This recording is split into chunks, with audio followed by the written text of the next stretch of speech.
I'd just like to ask, right? In Singapore, there's a very big fear, I say, of foreign talent coming in, right? So do you think that the reason why Singaporeans are so afraid of the white papers is because of this or because of something else? Right. I don't... like I said, I don't think people fear foreign talent. I think it's just there's a very favorite Malay saying of mine, you can't love what you don't know. You don't know who this foreigner is, so there's a lot of anxiety as to how he's going to impact your life, how he's going to matter to you or not at all. I think it stems from there. But I don't think generally, like I said earlier, Singaporeans are anti-foreigner or resistant to foreign talent. I think where they have a problem is when the foreigner comes in and becomes, say, a peer or a supervisor, and it is patently clear that he is not qualified for the job. But that sentiment would also apply to a Singaporean who's a peer or a supervisor who's not qualified for the job. So I think Singaporeans are more pragmatic than we tend to give ourselves credit for. So, think about it. If you speak to your parents, your friends, other adults, your workplace is full of foreigners. We go out for lunch with them, we invite them over, they invite us over, so it's not as urgent or it's not so riddled with antipathy, I think. There are concerns, but it's not deep loathing. Can I actually just add something? I'd like to see a show of hands. How many of you are afraid of foreigners? Can I have a show of hands? Not a single one, right?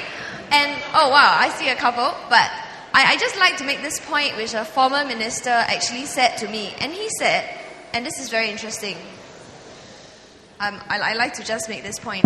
And he actually said to me, Singaporeans today are not confident of themselves. Because if they are confident of themselves, then they shouldn't fear anything. So I think actually there's some wisdom in that, and I'd like to leave that with you. Thank you. So can I follow up? Yeah, sure. No, I was just recently in a taxi, right? And the taxi driver was talking to my family. And he was telling me how, the foreigners, they come in, then they take our jobs and all that, right? And I was just wondering, maybe some of the feelings that they have, right, about why they don't like the white paper might be because of that. What do you think? No? Yes, I think you asked the same question a different way. Was that a trick question? No. I want to... Why would Singaporeans not accept this then? I think what you're trying to drive at, and correct me if I'm wrong, I think it is true. In some sectors and at some job levels, I think that sense of discomfort that, this competition is not genuine, this game is stacked against me because, in my office there was one IT worker from this country, and then next thing I know there are 5 more of them from the same country. What's going on? Did they apply just like everybody else? Were they preferred by the supervisor from that country above a Singaporean? So those are concerns that are real, and I think they are real in some sectors. And we have reported this before. I think in IT, some sections of IT, some sections in banking, there is that feeling that maybe these foreigners who are coming at a certain level, at the mid-tier level, are edging out, are elbowing out Singaporeans who are just as qualified. So the government has recognized this, and it is really a competition that is based on price. Because these foreigners come and they are prepared to take lower wages. If you're a young man, age 31, 32, about to start a family, you are going to be concerned about the pay packet that you're drawing in. And if someone else comes from another country and is undercutting you by being willing to be paid much lower, doing the same job, it is going to prove difficult for you.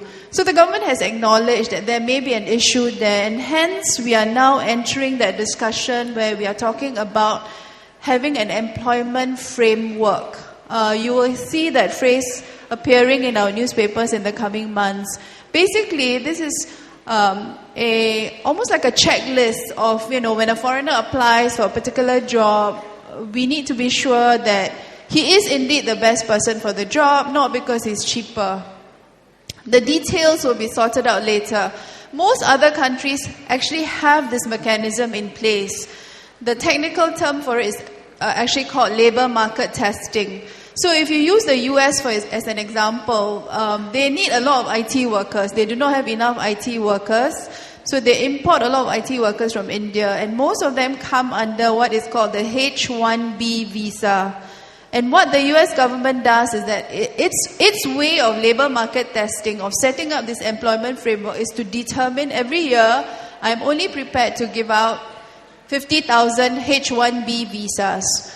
You, as a company out there, you go and decide and apply for 10 H-1B visas, however many number you can get. And if your preferred foreign worker jumps through the various hoops and gets employed, once that quota of 80,000 is met, the door is closed. So that's one example of how to enforce some form of labor market testing to ensure that your citizens get some sort of protection, but not too onerous that the door becomes closed and you don't get foreigners and your economy will lack that vibrancy that you need from an infusion of talent overseas.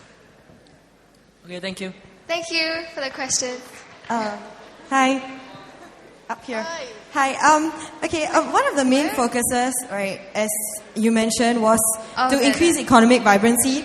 I want to know, could the government focus more on improving local talent and local efficiency and quality of our own people before they focus on quantity? Like nurturing local talent before they focus on inviting our foreigners? Yeah. That's an interesting question. Actually, I'd quite like to ask you, what makes you think that they're not focusing on local people? I feel that our government seems to be really working on inviting more foreigners in to do things, when I feel that if they were to encourage Singaporeans themselves to take up jobs, to improve themselves more, that would be more beneficial. That's a good point that you make, and I think it's rather unfair to say that the government is not doing that, because actually if you look at the recent budget, our DPN Tharman, he had rolled out many initiatives that focused on the Singaporean core, and some examples, for example, are giving bigger handouts to the needy, job skilling, actually giving workers the capabilities that they need, and this wage credit scheme, which is actually they are actually footing the bill at 40% of any wage increase for local workers. So local workers has actually been very much the focus of the government in recent years. In fact, business investors from the US and UK have actually expressed concern that the government is now looking inwards too much, that they fear that overseas companies and foreigners are no longer welcome to Singapore. But I think the government has to be balanced in the sense that, yes, Singaporeans, definitely, they have to be number one. We will focus on developing your skills, giving you a good job, but then beyond that, having a good business environment so that people will still want to come in and still want to invest in Singapore so that we have a good future. So I think that they are doing that, through many initiatives. Thank you. Thank you. I think we shall start with the gentleman in the line. Good afternoon. This question is directed to Ms. Ryder. In the past, journalists like yourselves had complete monopoly on the printed press, maybe even today. Can you speak up a little? I'm having difficulty comprehending what you're saying. Well, in the past, journalists like yourselves from the Straits Times, perhaps you had a complete monopoly on the printed press in Singapore. Okay. And maybe even today, and, Ms. Ryder, you mentioned and emphasized, the primacy of timing in politics. Now, to what extent do you think that the introduction of new media such as Facebook and Twitter as platforms has changed the game, especially with regard to timing? Thank you.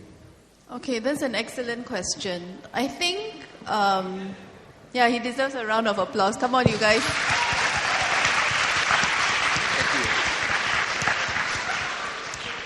I think, not just in Singapore, everywhere, if you were to do a poll of everyone who's running a government right now, and I can bet you they will tell you that they wish social media did not exist. Even though they might tweet and Facebook all the time, social media has been quite a challenge for even the most vociferous politician that you can think of. And the reason is very simple. Social media is direct, immediate. It makes every one of us a publisher. It makes every one of us just as powerful as a publication as big as the Straits Times. And that really is the truth of the matter when it comes to the impact of social media, the potential of social media. Most governments, because of social media, are living under what they call a 24/7 referendum. What that means is that every decision I make, every corner I turn, every move I make, Obama has a burger, the burger is reported, the size of the burger, how big his bite was in that burger, is reported around the world within seconds. There is no escaping the kind of scrutiny that social media grants citizens in every corner of the world that is connected. In fact, Michael Bloomberg, when he was here, said this is why governing has become so difficult. You are no longer assessed according to the electoral cycle. You cannot say, I make a promise today and I will deliver in 5 years' time.